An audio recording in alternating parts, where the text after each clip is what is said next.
Months turned into years, and Pastor Emma persisted in his ministry despite the seemingly insurmountable challenges. His sermons were passionate, his prayers fervent, and his devotion to his congregation unshaken. Yet, his efforts yielded little fruit. The pews remained sparsely filled. The collection box rarely had enough to repair the leaking roof, and the few who attended seemed weary of his endless calls for revival.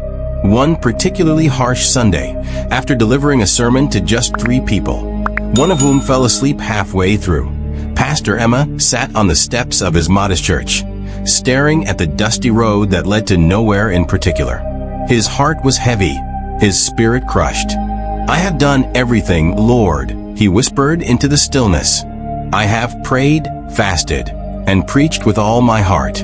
Yet the numbers dwindle and my strength is gone. Am I truly meant to continue? Or is this your way of telling me to let go?"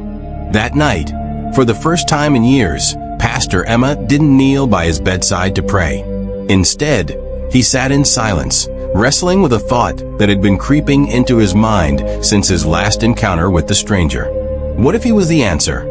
At first, the thought had terrified him, but now it seemed like the only viable option. After all, hadn't God sent help in the form of unlikely vessels before? Perhaps this man was one such vessel, and Pastor Emma had been too proud to see it. By morning, he had made up his mind. He would find the man, armed with little more than the memory of the stranger's striking presence. Pastor Emma began his search. He visited neighboring towns, asking innkeepers, shop owners, and anyone who would listen if they had seen a man matching the description. Some shook their heads. Others offered vague and unhelpful leads. Weeks turned into months, and the search consumed him. He neglected his small congregation, often canceling services to travel to distant villages and bustling cities. Each fruitless journey chipped away at his resolve, but the desire to find the man burned brighter with every passing day. One evening, in a crowded marketplace miles away from his village, Pastor Emma heard whispers among a group of traders.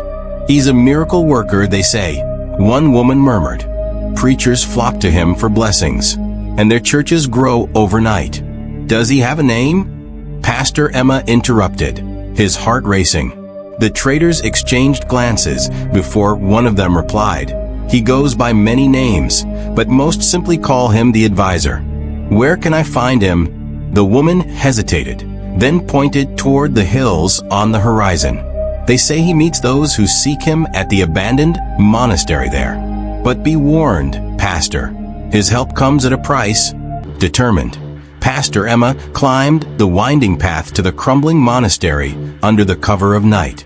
The air grew colder with each step, and an unnatural silence hung heavy around him. At the monastery's entrance, a single candle burned, casting eerie shadows on the stone walls. Sitting in the center of the room was the stranger, dressed as impeccably as the first time they had met. "I knew you'd come back," the man said without looking up, his voice as smooth and unsettling as before.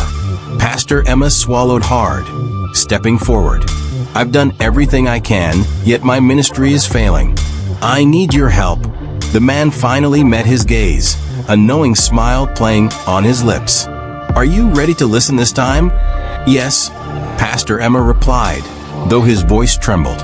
The stranger stood, towering over him. "Good. But understand, Pastor, that the path to greatness requires sacrifice. You will have to let go of the old ways, embrace new power, and trust me completely." "What must I do?" Pastor Emma asked, his desperation drowning out the voice of caution in his mind. The stranger extended his hand. "Come with me, and I will show you." As Pastor Emma reached out, a faint voice echoed in the back of his mind, one he had heard many times before in his prayers. "Be careful, my son.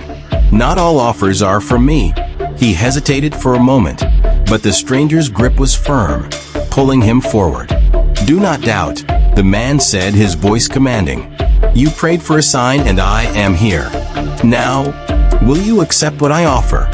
Pastor Emma's hand lingered in the air, torn between his desperation and the faint whisper of his faith. The stranger's eyes glinted with a dark promise, and the room seemed to grow colder as the decision loomed. Watch out for part 3.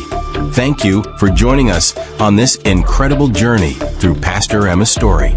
We hope you found this part as intriguing and thought-provoking as the last. But the story isn't over yet. There's so much more to uncover about Pastor Emma's life, his choices, and the lessons we can all learn. Stay tuned and make sure to come back for the next part. It's going to be even more captivating and packed with surprises you won't want to miss. If you haven't already, subscribe to our channel and turn on the notification bell so you'll be the first to know when the next part drops. Your support means the world to us. It helps us reach more people with life-changing content. Thank you for being part of this journey. Stay tuned for more inspiring videos.